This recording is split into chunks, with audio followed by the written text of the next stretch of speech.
성령 강림의 날이라고 하는 제목으로 말씀을 같이 보겠습니다. 지난주일 제가 성령에 관한 말씀을 드리고 나서 질문을 받았습니다. 목사님, 하나님 잘 믿고 또 예수님 잘 믿으면서 신앙생활하고 있는데 목사님이 성령에 대해서 말씀을 하시니까 좀 혼동이 됩니다. 혼동이 될 수 있을 것 같아요. 예수님을 믿고 또 하나님을 믿는 것하고 성령을 믿는 것하고 뭐가 다른지 아마 혼동이 될 수 있겠다 하는 생각이 듭니다. 그러나 하나님을 믿는 것과 예수님을 믿는 것과 성령을 믿는 것은 한 하나님을 믿는 것인 줄로 믿습니다. 예수님이 구약 4,000년의 역사 기간 동안 전면에 나서서 활동하셨습니다. 그런데 그 삼위일체 중에 성부 하나님이신 성부 하나님께서 구약 성경에서 300번 이상 성자 예수님을 보내실 것을 약속하셨습니다. 그 하나님의 약속대로 2000년 전에 예수님께서 오셔서 십자가를 지시고 부활 승천하심으로 구원을 완성하셨습니다. 예수님은 삼위일체 하나님 가운데서 두 번째 성자 하나님이 되시죠. 그리고 예수님께서 만 33년 만에 이 땅의 사역을 다 마치시고 승천하실 때에 삼위 하나님 가운데서 삼위격이신 성령님을 보내주겠다고 약속하셨습니다. 그리고 예수님께서 올라가시고 그 약속대로 우리에게 오순절날 성령을 보내주셨습니다. 그러므로 성부 하나님을 잘 믿는 사람은 성자 예수님을 잘 믿게 되어져 있고 또 성자 예수님을 잘 바르게 믿는 사람은 성령 하나님을 믿게 되는 줄로 믿습니다. 그런데 안타깝게도 성부, 성자, 성령 하나님을 믿는 것에 대한 균형이 어떤 것인지 이해를 못해서 혼동하시는 분들이 계시더라고요. 실제로 하나님을 믿지만 예수님의 십자가와 부활을 믿습니까? 이렇게 물으면 대답을 제대로 정확하게 하지 못하시는 분들이 계십니다. 또 예수님을 믿기는 하지만 오늘 저녁에 죽는다고 하면 천국에 들어갈 확신이 있습니까? 구원의 확신을 물으면 자신이 없다고 대답하시는 분들도 의외로 많이 있습니다. 심지어는 그 구원의 확신이라고 하는 말조차도 무슨 뜻인지 모르시는 분들이 계십니다. 이런 문제와 혼동이 왜 오는가? 성령이 어떤 분인지를 모르고 믿기 때문에 그렇습니다. 성령은 우리에게 하나님의 말씀을 잘 깨닫도록 지도해 주시는 분이시고요. 또 성령은 우리에게 예수님을 잘 믿어서 구원의 확신을 갖게 해주시는 분인 줄로 믿습니다. 성령은 영 다른 분이 아니시고 우리가 하나님을 잘 믿고 예수님을 잘 믿어서 신앙생활에 유익이 될 수 있도록 우리를 도와주시는 분이 성령 하나님이십니다. 그러므로 성령을 알고 신앙생활하는 것은 우리 신앙생활에 굉장히 본질적으로 유익하고 중요하다고 할 수 있겠습니다. 오늘 오순절날 임한 성령 말씀을 통해서 성령님이 어떤 분인지를 좀 더 알아보면 좋겠습니다. 첫째, 성령은 오순절날 제자들이 모인 곳에 임했습니다. 성경은 오순절날 임한 성령에 대해서 상세하게 다루고 있습니다. 마치 신문기사가 육하원칙에 의거해서 기록한 것처럼 이 성령 강림 사건에 대해서 육하원칙에 따라서 기술하고 있는 것을 볼 수 있습니다. 언제, 어디서, 누가 어떻게, 무엇을, 왜 이런 방식으로 성령 강림에 대해서 기록하고 있습니다. 첫 번째로 성령은 언제 오셨는가? 오순절 날이 이미 이르매. 성령은 언제 오셨습니까? 오순절날 오셨습니다. 오순절은 유월절 주간이 끝나는 다음 날부터 시작해서 7주가 지나고 그 다음 날이 오순절입니다. 그러니까 왜 오순절이라고 그러냐? 7주가 7번 지나면 7, 7은 49일이죠. 그리고 49일 그 다음 날은 며칠입니까? 50일째죠. 그래서 오순절이라고 그럽니다. 오순절. 이 오순절은 일주일이 7번 지난다고 해서 77절이라고도 하고요. 또 오순절은 특별히 유대 절기에서 맥추 농사가 끝나서 보리와 밀을 첫 수확한 것을 올려드리는 절기가 오순절입니다. 그래서 이 오순절을 맥추절이라고도 하고 초실절이라고도 합니다. 우리 맥추감사주일을 지키지 않습니까? 그 맥추감사주일이 바로 유월절 이후에 50일이 되는 오순절 기간이라고 할 수 있습니다. 유월절과 오순절은 예수님과 깊은 관련성을 가지고 있습니다. 예수님이 유월절 성금요일 날 십자가에 못 박히시고 3일 만에 부활하셨는데 그 3일 만에 부활하신 날이 안식일 지나고 첫날입니다. 그래서 우리 기독교인들은 안식일을 지키지 않고 예수님이 부활하신 주일을 지킵니다. 그 첫 주일이 언제냐? 예수님이 부활하신 날이 첫 주일이에요. 그 첫 주일을 기념으로 2000년이 지나도 우리 기독교인들은 예수님의 부활을 지키면서 주일을 지키고 있습니다. 그러므로 여러분, 주일은 어떤 날입니까? 예수님이 부활하신 날입니다. 그 예수님이 부활하신 날을 기점으로 일주일이 7번 지나가고 그 다음 날이 오순절인데 그날 성령이 오셨습니다. 그러니까 오순절도 주일입니다.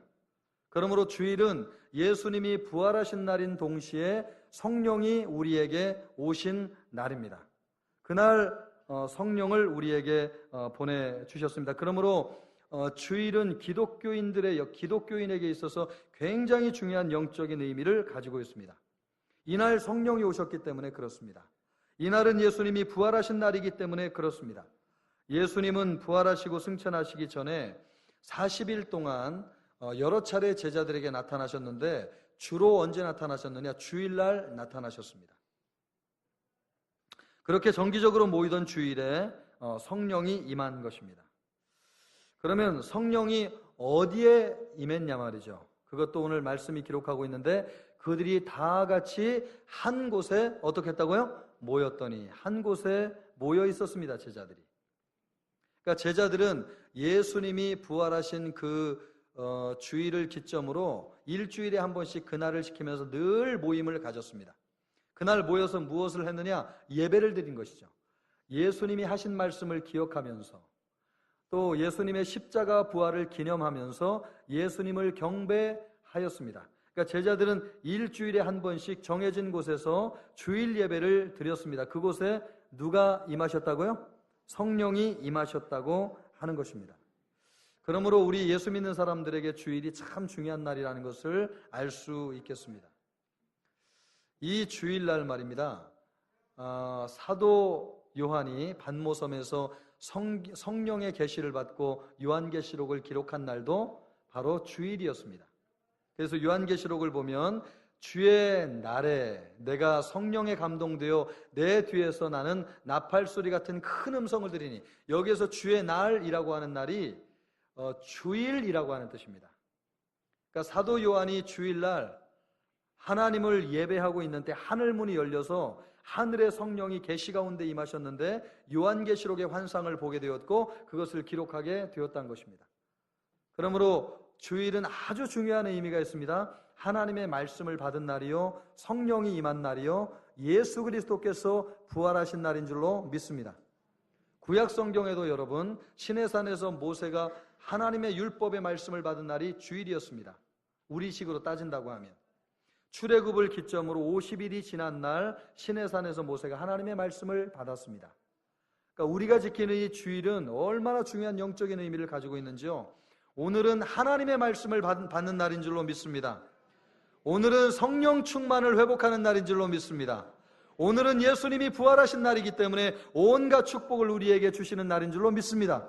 그래서 주일은 일주일에 한 번씩 형식적으로 지키는 것이 아니라 이런 의미를 가지고 주님 앞에 나와서 예배하는 것입니다.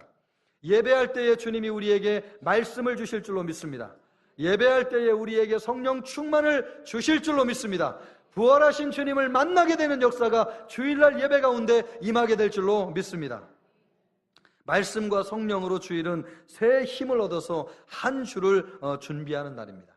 여러분, 하나님께서 주일에 성령과 말씀을 보내주셨다고 한다면 오늘 그 동일하신 하나님께서 우리에게도 성령과 말씀을 오늘 이 시간에 주실 줄로 믿습니다. 그러므로 우리 성도들은 주일이 어떤 날인지를 알고 예배하는 것이 무척 중요하고 굉장히 중요한 것입니다.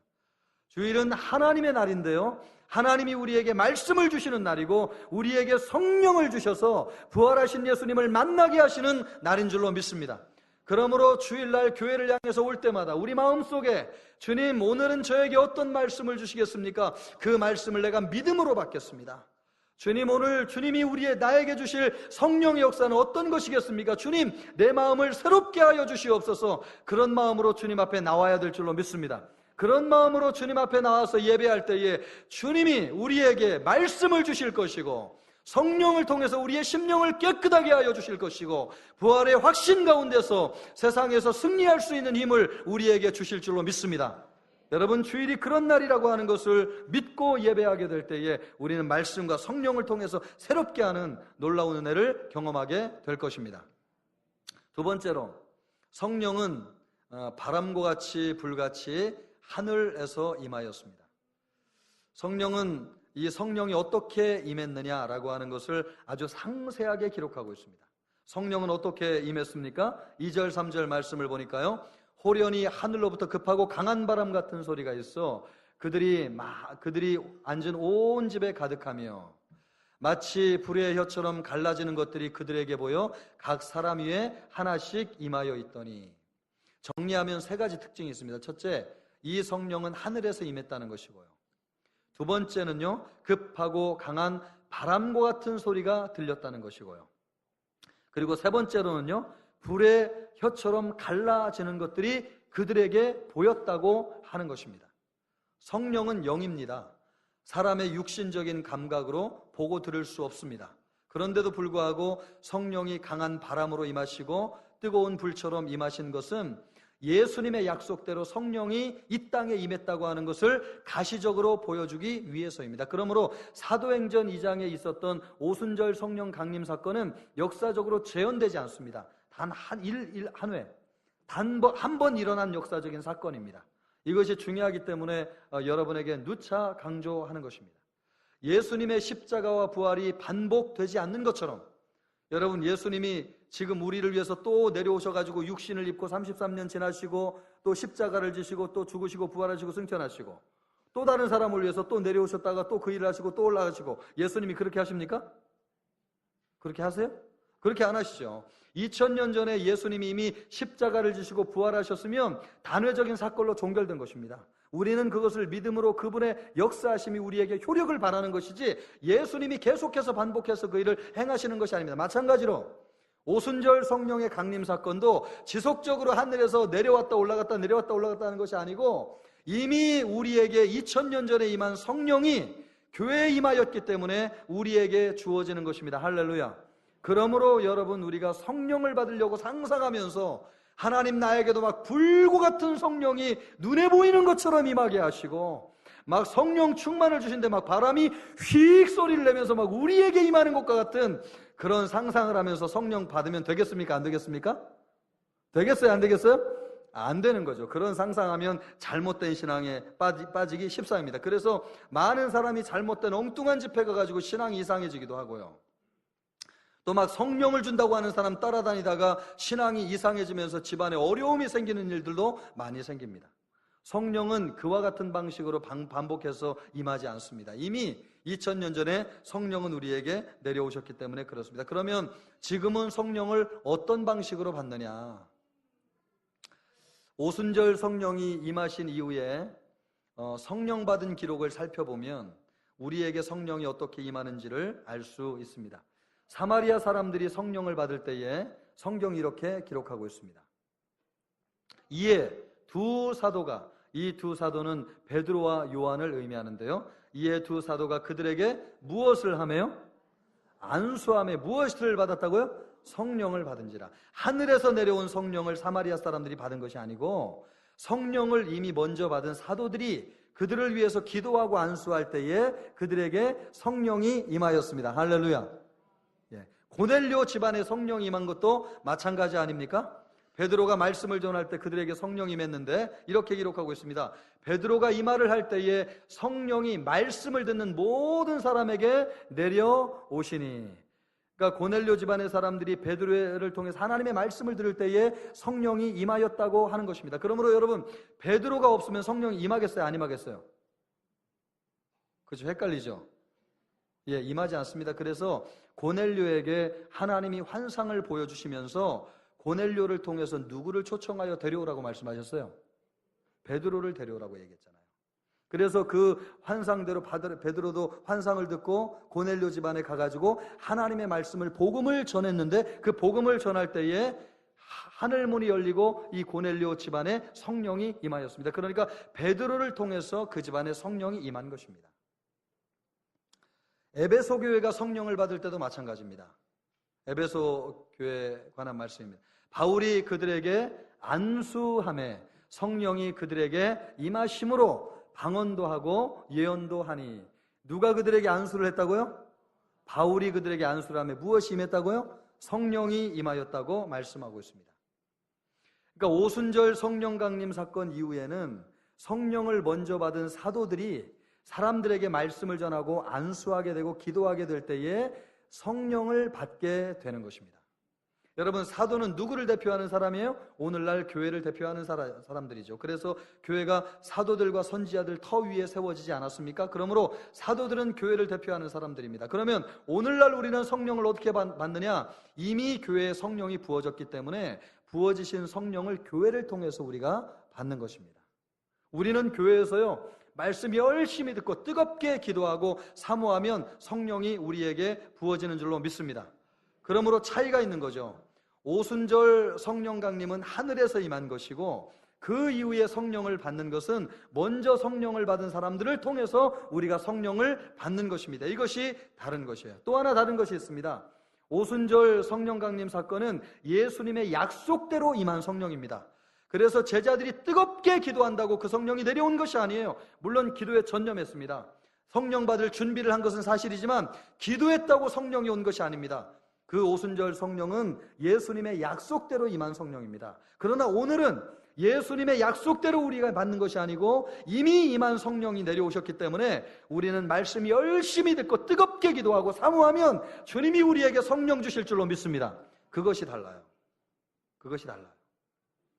성령을 어떻게 받느냐가 틀린 것입니다. 그러면 우리가 받은 성령과 오순절 성령은 다른 것인가? 그렇지 않습니다. 같은 성령입니다.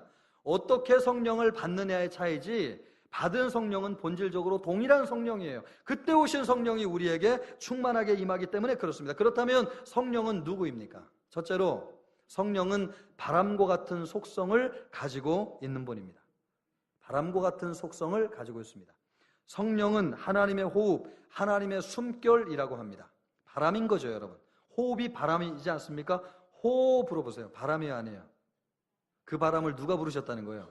하나님 바람이죠. 하나님 바람은 우리보다 세겠어요? 약하겠어요? 예, 하나님은 호흡 한번 하시면 우주가 진동할 정도죠. 하나님의 호흡이에요, 이 성령이.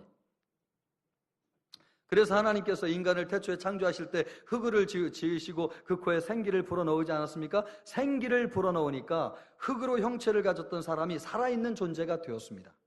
그때 불어넣은 생기가 성령입니다. 성령. 이 성령이 뭐예요? 하나님의 호흡입니다. 하나님의 호흡. 그리고 에스겔 37장에서도 마찬가지 아닙니까? 마른 뼈에 생기를 데워나니까 생기가 들어가는데 이 마른 뼈들이 다 살아나가지고 여호와의 군대가 되었습니다. 할렐루야. 이 생기가 들어갔다고 하는 게 뭡니까, 여러분? 바로 하나님께서 역사하셨다고 하는 것입니다. 예수님이 그 성령이 바람 같다고 하는 것을 말씀에서도 비유하고 있습니다. 요한복음 3장을 보면 같이 한번 읽어볼까요? 바람이 임의로 불매 내가 그 소리는 들어도 하지 못하니 성령으로 난 사람도 다 그러하니라. 성령은 바람과 같은 속성이 있습니다. 바람이 불면 이 언 땅이 녹아가지고 생명이 올라오지 않습니까? 지금 이제 봄이 바람을 타고 맞습니까? 봄이 바람을 타고 오는데 이 봄바람이 불면 언 땅이 녹아가지고 생명이 올라오게 됩니다. 마찬가지로 이 바람과 같은 성령이 부르면 죽은 사람이 살아나고 또 생명이 올라오는 역사가 일어나게 됩니다. 성령의 바람이 불면 교회가 살아나고 나라와 민족이 회개하게 되고 돌아오는 역사가 일어납니다. 성령은 살리고 치유하고 거듭나는 하나님의 영이기 때문에 그렇습니다. 이 말씀을 우리에게 적용하면요, 교회 다니면서도 구원의 확신이 없이 신앙생활을 하는 사람들이 있습니다. 하나님이 흙으로 사람을 먼저 지으시고요. 흙으로 사람을 지었을 때에 이 사람의 겉모양이 그대로 있는 것처럼 이 교회 나오는 사람들도 교회를 나오지만 거듭나지 않은 상태로 교회 나오는 사람들이 있어요. 교회 나오는 거죠. 근데 하나님의 말씀을 들어도 깨달을 수 없고 또 거듭나지 않았기 때문에 구원의 확신이 없는 것입니다. 그 코에 뭐가 들어가지 않은 것입니까? 생기가 들어가지 않은 것입니다. 그 생기는 뭐라고 그랬습니까? 성령이라고 그랬죠. 그래서 우리가 교회 나와서 신앙생활할 때 생기이신 성령이 우리에게 들어가게 될 때에 사람이 거듭나게 되는 것입니다. 우리 중에서 혹시 이런 상태에 머물러 있는 사람이 있다고 한다면 성령으로 말미암아 거듭나게 해달라고 기도해야 될 줄로 믿습니다. 하나님께 간절히 기도하면 성령을 통해서 우리에게 거듭나게 하여 주실 줄로 믿습니다. 성령은 실제로 바람같이 임하기도 합니다. 저는 중고등부 수련회 때 성령 체험을 했는데 바람과 같은 성령을 체험했습니다. 저는 전에는 이 성령이 심리적인 현상이라고 생각했습니다. 그런데 성령을 받고 보니까 말이에요, 말씀을 뜨겁게 듣고 간절히 기도하는데 두 손을 번쩍 들고 기도하려고 해서 이제 간절히 기도하는데 실제로 성령이 임하시더라고요. 근데 그 성령이 바람과 같은 성령이 임했습니다. 그래서 여러분 장풍이 손에서 나가는 것처럼 손에서 막 바람이 일어나는 거예요. 그래서 몇 시간씩 막 진동을 하면서 그날 간절히 뜨겁게 기도한 기억이 납니다. 그래서 저는 사람이 은사대로 사역을 한다고 이 성령 사역을 하고 성령에 관한 말씀을 증거할 때 제 자신이 은혜가 되고 힘이 참 많이 됩니다. 그래서 사람들이 저에게 말씀의 은혜를 받았다는 얘기는 잘 안 하시는데 저를 보고 성령 충만한 목사다 이런 얘기는 많이 하는 것을 들어봤습니다. 성령 충만하면 말씀의 능력이 나타나게 될 줄로 믿습니다. 예, 그래서 우리 교회 표어도 무엇입니까? 성령 충만한 생명의 공동체죠. 성령과 생명은 관계가 있습니다. 성령이 역사하면 사람이 거듭나요. 거듭나. 그리고 살아나게 되는 거죠. 이 성령 저만 받은 것 아니고 우리 모두 받은 줄로 믿습니다. 거듭난 모든 사람은 바람과 같은 성령이 임한 것입니다. 흔적은 없지만 지나간 자리가 있어요. 그게 뭐예요? 예수님이 믿어지는 거죠. 십자가가 믿어지는 것입니다. 부활의 확신을 갖게 되는 것입니다. 오늘 죽어도 천국 갈 것을 확신하게 되는 것입니다. 이런 확신을 가지고 있는 사람은 성령이 눈에 보이지는 않지만 지나간 흔적이 있는 것입니다. 그는 거듭난 사람인 줄로 믿습니다. 우리 모두에게 이와 같은 바람과 같은 성령이 충만하기를 주님의 이름으로 축원합니다. 두 번째, 성령은 불의 속성이 있습니다. 이 불은 하나님의 임재를 상징하죠. 그래서 출애굽기 3장에 보면 모세가 광야에서 신기한 장면을 보는데 가시떨기 나무에 불이 붙었는데 이 불이 꺼지지 않는 것입니다. 모세가 이전에도 광야에서 비슷한 광경을 여러 번 보았습니다. 왜냐하면 광야에서는 아주 건조하기 때문에 이 조그만 번개가 쳐도 나무에 불이 금방 붙습니다. 그래서 캘리포니아 같은데 여러분 몇 날 며칠 몇 주씩 불이 붙어가지고 꺼지지 않지 않습니까? 캘리포니아에 나무가 많지가 않습니다. 아주 조그만한 나무들이 있는데 거기에 불이 붙어요. 거기에 너무 건조하니까요. 그러니까 모세가 광야에서 40년 동안 있었는데 그런 광경을 아주 자주 본 거죠. 그런데 이 불은 참 이상해요. 붙었는데 꺼지지를 않는 거예요. 그리고 불이 사라지지를 않는 거예요. 그래서 신기해서 그 불이 붙은 가시 나무에 가까이 갔더니 하나님의 음성이 들렸습니다. 그 불은 어떤 불입니까? 하나님의 불인 거죠. 하나님의 불. 하나님이 불로 모세에게 임재하신 것입니다. 그러므로 불은 무엇을 상징하느냐? 하나님의 임재, 성령을 상징하는 것입니다. 그런데 이 불은 참 이상합니다. 하나님의 불은 태우지를 않습니다. 불이 붙었는데. 너무너무 뜨거워요. 그런데 사람을 죽이거나 태우지를 않아요. 여러분 훈제 아시죠? 훈제. 훈제하고 비슷해요. 하나님이 불이 붙으면. 고기가 타지는 않습니다. 그런데 속이 익어요, 안 익어요? 익어요. 하나님의 불이 붙으면 그렇게 돼요. 하나님의 불이 붙으면 뜨거운데 사람이 죽지는 않고 그 내면에 죄가 타요. 더러운 모든 불순물들이 다 타요. 그래서 속사람이 완전히 새로워져요. 성령의 불을 받으면 완전히 체질이 변해요. 완전히 새 사람이 돼요. 완전한 새 사람이 되는 역사가 있게 돼요. 세례 요한은 예수님이 불세례를 우리에게 주실 것이라고 예언하고 있지 않습니까? 나는 불로 너희에게 세례를 베풀거니와 나보다 능력이 많으신 이가 오시나니 나는 그의 신발끈을 풀기도 감당하지 못하겠노라. 그는 뭘로 세례를 주신다고요? 성령과 불로 너희에게 세례를 베푸실 것이요. 손에 키를 들고 자기의 타작마당을 정하게 하사 알곡은 모아 곡간에 들이고 쭉정이는 어떤 불에 태운다고요? 꺼지지 않는 불에 태운대요. 꺼지지 않는 불에. 이 불을 누가 주십니까?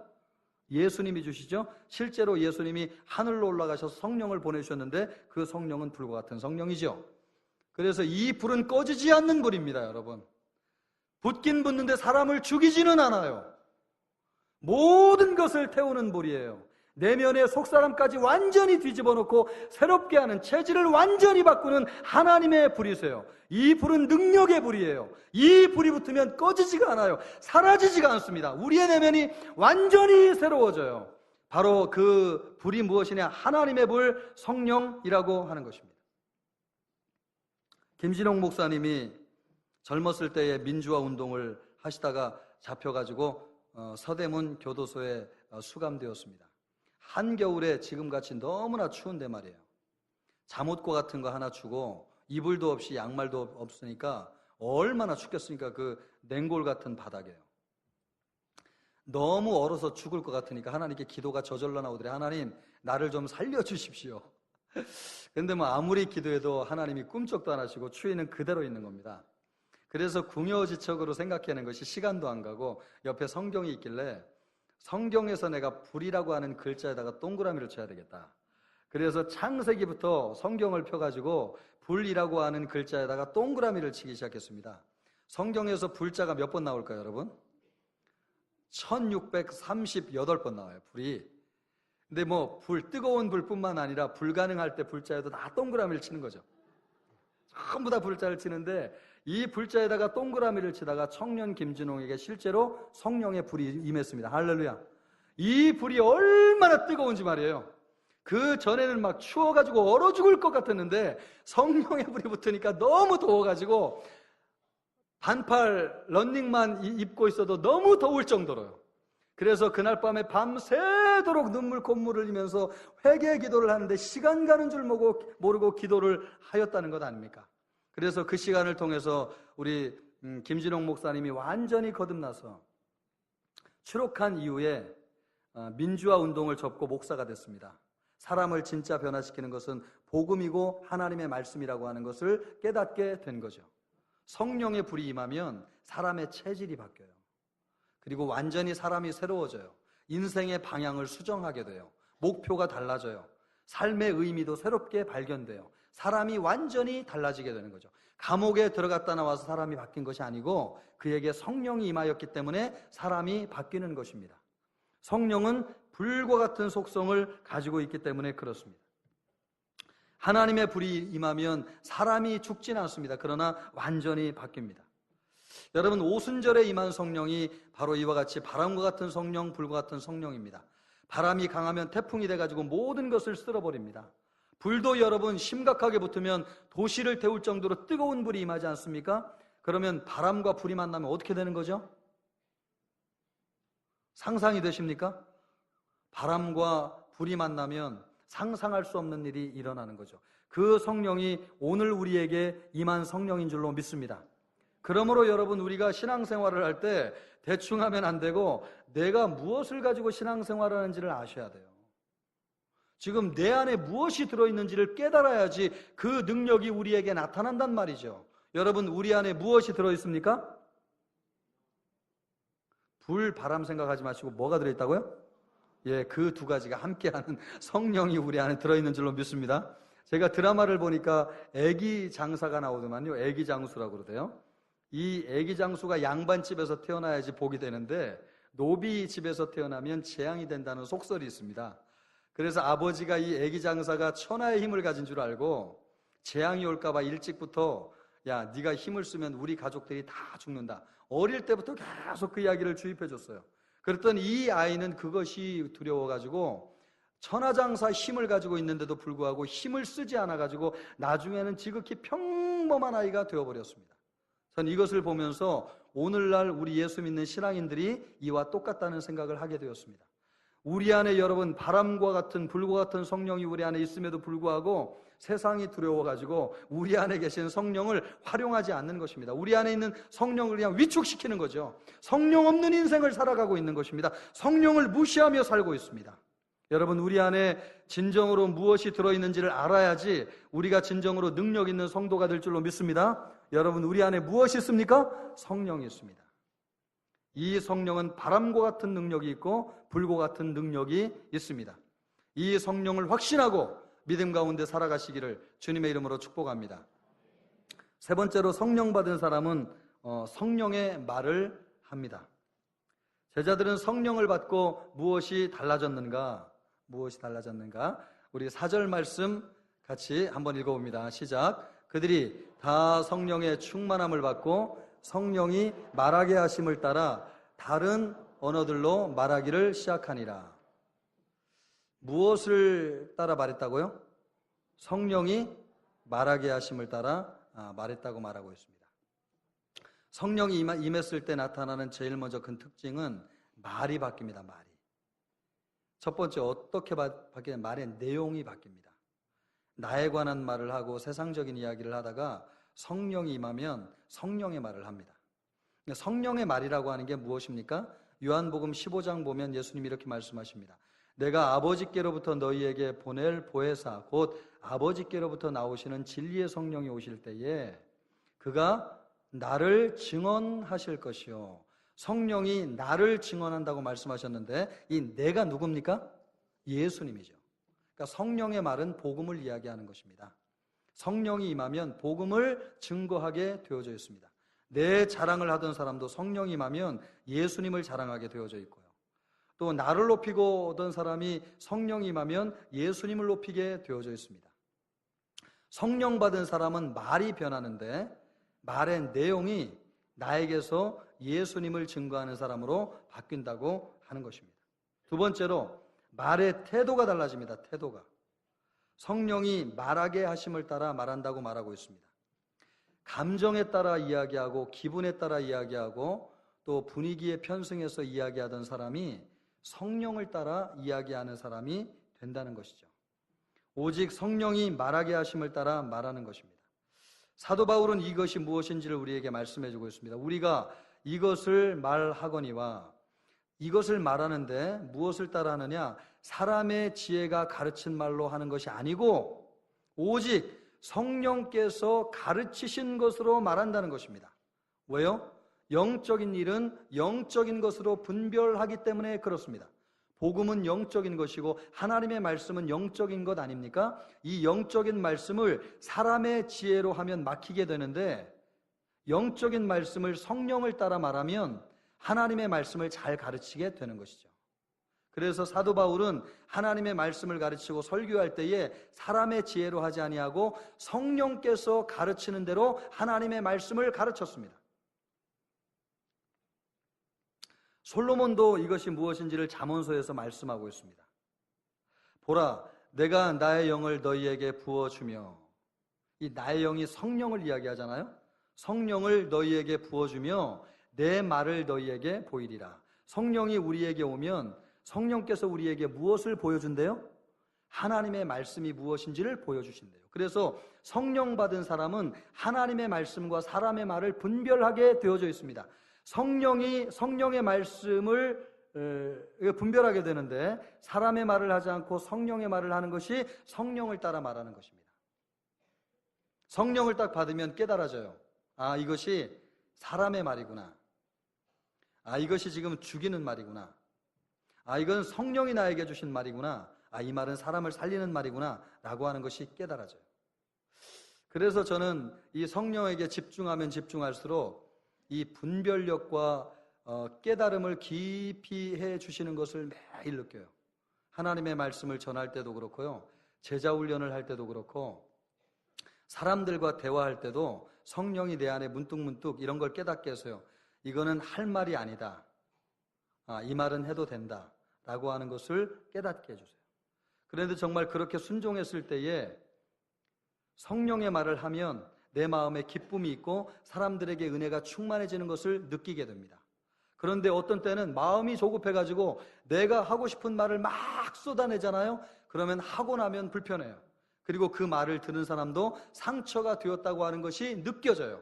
성령께서 사람을 살리고 은혜 주시기를 원하는데 내 마음이 조급해서 성령의 말을 하지 않고 사람의 말을 하지 않습니까? 그러면 성령이 막히는 것을 깨닫게 돼요. 성령의 말을 한다고 하는 것은 내용도 바뀌는 것이지만 성령이 그때그때마다 나에게 들려주시는 하나님의 말씀을 나누는 것입니다. 그것이 성령을 따라 말하는 것입니다. 우리 교회 안에 성령을 따라 말하는 은혜가 있어야 될 줄로 믿습니다. 여러분의 공동체 안에, 여러분이 머물러 있는 모든 영역 안에 성령이 하실 말씀을 성령 충만하면 주실 줄로 믿습니다. 그 말씀이 생각날 때 그 말씀을 나누면 은혜가 되고 사람들이 살게 되고 공동체에 하나님의 역사하심이 충만하게 나타나는 것입니다. 그런데 성령의 말하게 하심을 따라 말하지 않고 인간적인 말을 하고 생각을 이야기하고 감정을 이야기하고 내 느낌을 이야기하면 그 말 한마디 한마디가 사람들의 면도칼 같은 상처를 주게 되는데 공동체가 성령의 역사하심 가운데 막히게 되는 것입니다. 성령을 받은 사람에게 나타나는 특징이 뭐라고 그랬습니까? 성령을 받은 사람은 말이 바뀌어요. 말이. 나를 이야기하지 않고 복음을 이야기하게 되고 복음을 이야기하는데 성령의 인도하심을 따라 말하게 되는 줄로 믿습니다.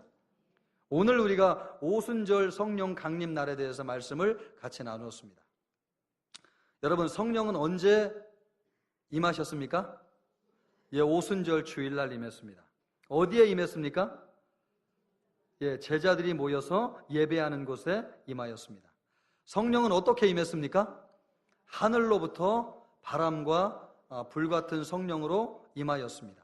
오늘 우리는 하늘로부터 성령을 받는 것은 아니지만 사모하고 말씀 읽고 간절히 기도하면 동일한 성령을 우리에게 주실 줄로 믿습니다. 그 성령은 누구입니까? 어떤 속성을 가지고 있어요? 바람과 같은 속성을 가지고 있고 불과 같은 속성을 가지고 있습니다. 그래서 성령의 바람이 불면 부흥하게 돼요. 성령의 바람이 불면 사람이 거듭나게 돼요. 죽은 사람이 살아나게 되는 줄로 믿습니다. 이 자리에 죽은 심령이 있다고 한다면 성령이 터치하게 되실 때에 거듭나게 되는 역사가 일어나게 될 것이고 살아나게 될 줄로 믿습니다. 성령은 불입니다. 그래서 속사람의 모든 더러운 것들을 완전히 태우시는데 겉사람을 죽이지 않습니다. 성령의 불이 붙어도 죽지는 않습니다. 그런데 성령의 불이 임하면 그 속이 완전히 달라지는 것이죠. 생각이 달라지고 사상이 달라지고 목적이 달라지고 인생의 방향이 달라지고 삶의 의미가 새로워지고 완전히 새 사람이 되어서 하나님을 기쁘시게 하는 사람 되는 줄로 믿습니다. 성령은 이런 분이세요. 그러면 왜 성령이 우리에게 왔습니까? 지난주에 드린 말씀이 바로 그것이었습니다. 하나님의 약속대로 예수님이 보증하심으로 우리에게 성령을 보내주셨습니다. 여러분 놀랍죠? 여러분 성경을 대충 읽지만 성경을 자세히 보면 이 성령이 얼마나 분명하게 오셨는지를 육하 원칙에서 기록하고 있다고 하는 사실입니다. 사랑하는 성도 여러분, 성령은 실제적인 분인 줄로 믿습니다. 관념적으로 신앙생활하지 마시기를 바라요. 여러분의 마음속에 구원에 대한 확신을 갖기를 원하십니까? 성령을 의지하여서 기도하십시오. 성령의 바람이 여러분의 마음속에 구원의 확신을 주실 줄로 믿습니다.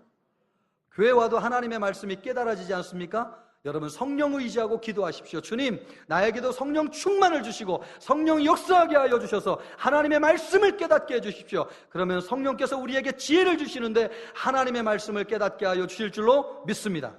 그와 같은 성령의 역사가 우리 교회 모든 성도들에게 충만하기를 주님의 이름으로 축원합니다. 기도하겠습니다. 이 시간 우리 기도할 때 오순절에 임한 성령이 우리에게 임한 성령인 줄로 믿습니다. 우리에게 성령 충만함을 주옵소서. 아직 성령을 받지 못한 형제 자매님들이 있으면 회개하고 성령을 선물로 받게 하여 주옵소서. 우리 간절한 마음으로 한번 기도하겠습니다.